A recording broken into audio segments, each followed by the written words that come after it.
Hello, friends.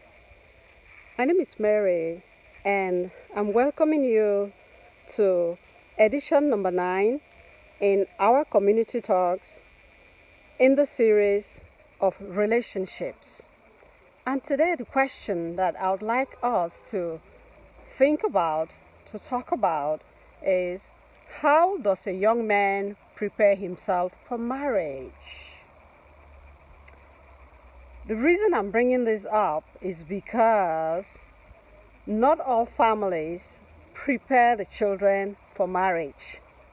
Indeed, from a very young age, even before, let me even say as early as 5, the way that your parents raise you to know how to relate to other people, and with emphasis on how you relate to the women in your life, be they beginning with your mother, your sisters, and other friends, maybe your cousins that are girls, how you play with them, and all of that in the park.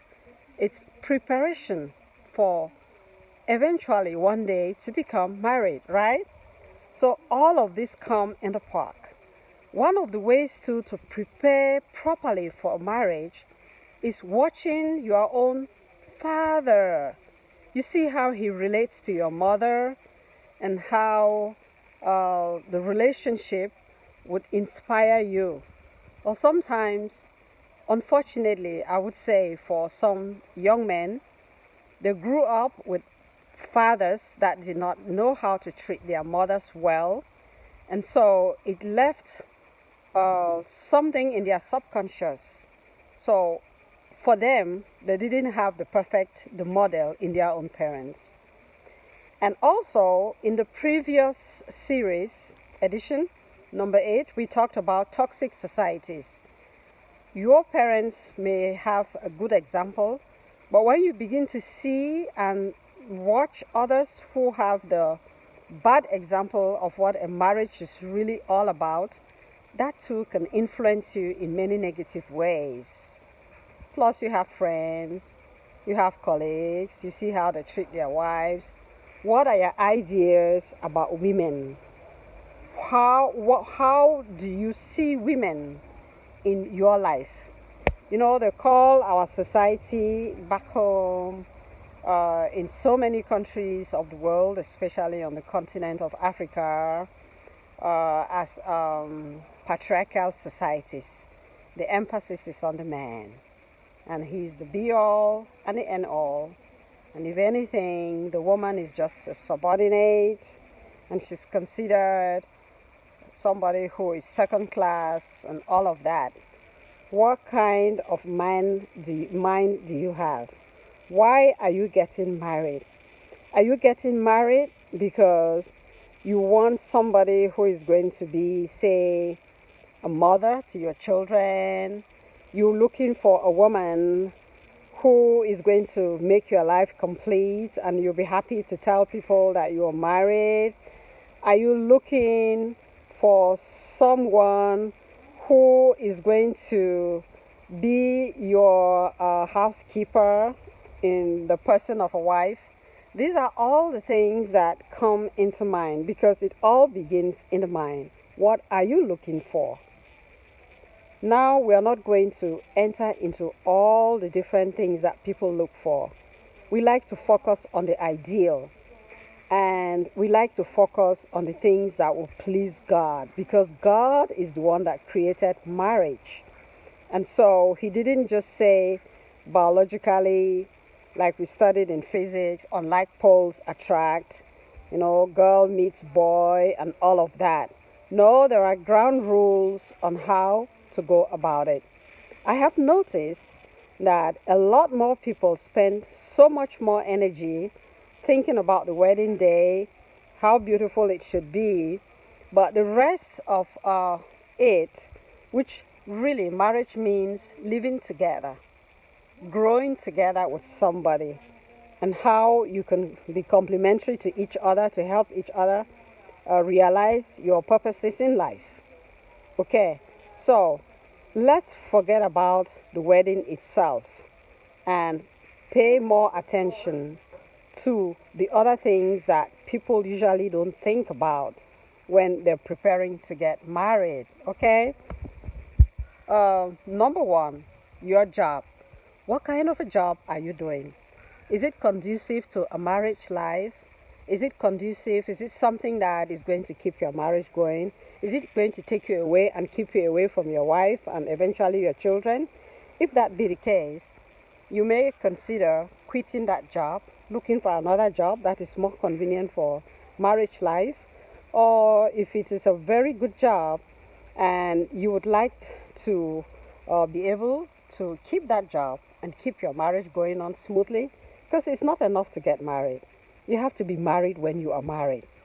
Too many people get married just on the paper, get married just because we see the children, just get married because someone is there to cook the food and do this and do that. But we want to be sure that you spend most of the time together. This is what marriage is all about. So if your wife is interested to quit her own job, to learn something like a specialty in your own job, that could be another way of going about it. If you're doing a job that keeps you away from home during family hours, when I mean family hours, those are the times when the family meets together. The children are back from school, the wife is back home. She cannot be sitting home there by herself alone. I'm talking to the man today. That's why the emphasis is on the man. How about your network of friends? There are some friends that are not into, they are not marriage material.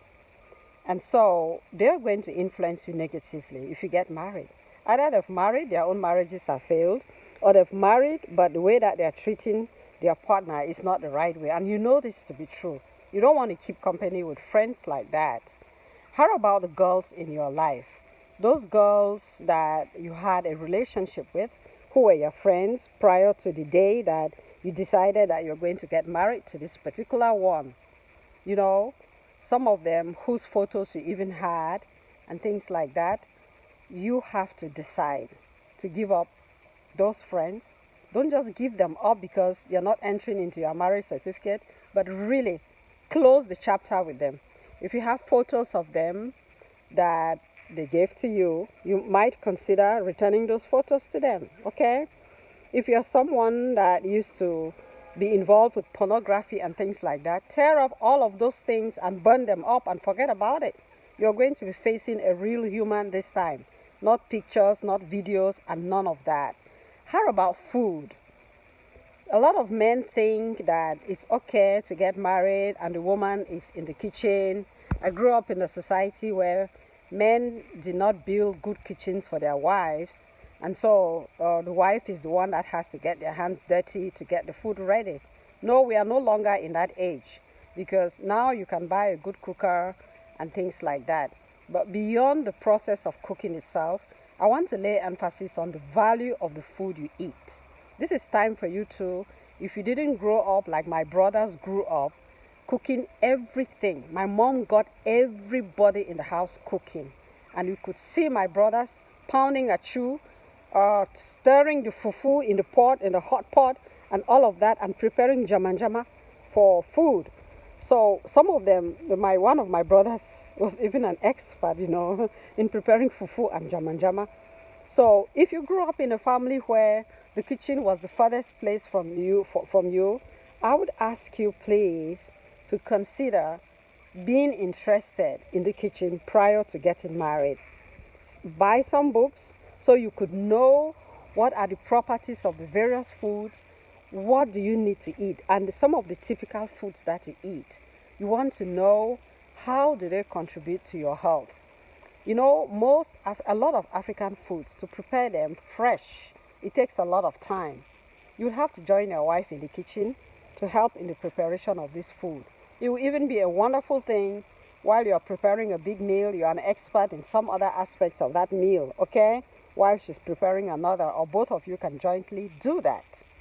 It is good for you.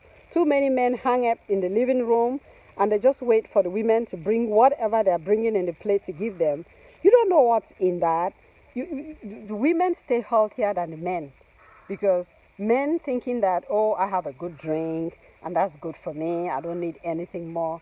No, there are little things that you need to eat, the fruits in between, and then the snacks and the ways of eating. These are all very good things to learn about before you get married. So you can also do your own grocery shopping.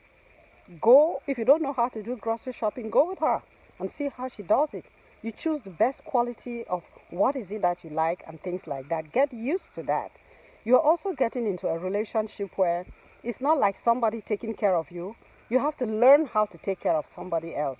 Ever since you were a baby, when your mom used to bathe you and all of that tenderness and everything, marriage brings that back to you.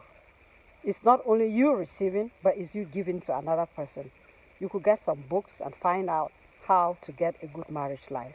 But as far as the Bible itself is concerned, from Genesis through Song of Solomon, through Ephesians chapter 4 and chapter 5, from the book of Corinthians, and then we major in 1 Corinthians chapter 13. That is a good book to read. That is a good chapter to read. That teaches you how to be patient with another person, how to bear them. Let's bear one another's burdens. These are the kinds of things. And marriage is an opportunity for you to enhance your character.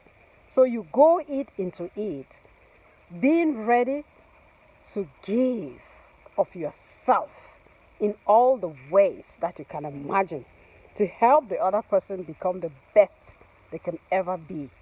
If you have habits and routines that are contrary to a family life, please get ready to get rid of all of that. Don't dump your clothes on the floor. Just a little example. You can't afford to come back home late anymore. This is a new life you're going to live. You're going to become a new person, and you have to get ready for this. I want to lay emphasis on one thing that I want to lay, and especially for my African brothers and sisters, especially coming from my own community. You are getting ready to get into a life of affection. Washing your wife's feet, giving her a bath, making sure you look at her hair, and you kind of determine what is it that suits her best when you first saw her, the things that you liked about her, encourage her in that. Even try to see if you can help her do some of those things that, because I know we have been taught, science has found out that men is what they see. You don't need to look at other women. You will never have to look at other women anymore when you are getting married. So make your wife what you want her to be, not to change her. I'm not saying because I'm Madam Natural. I'm not saying you should change her, but there are things that if you feed yourself well, you go to bed in time, you do the exercises together, and all of these things you have to prepare.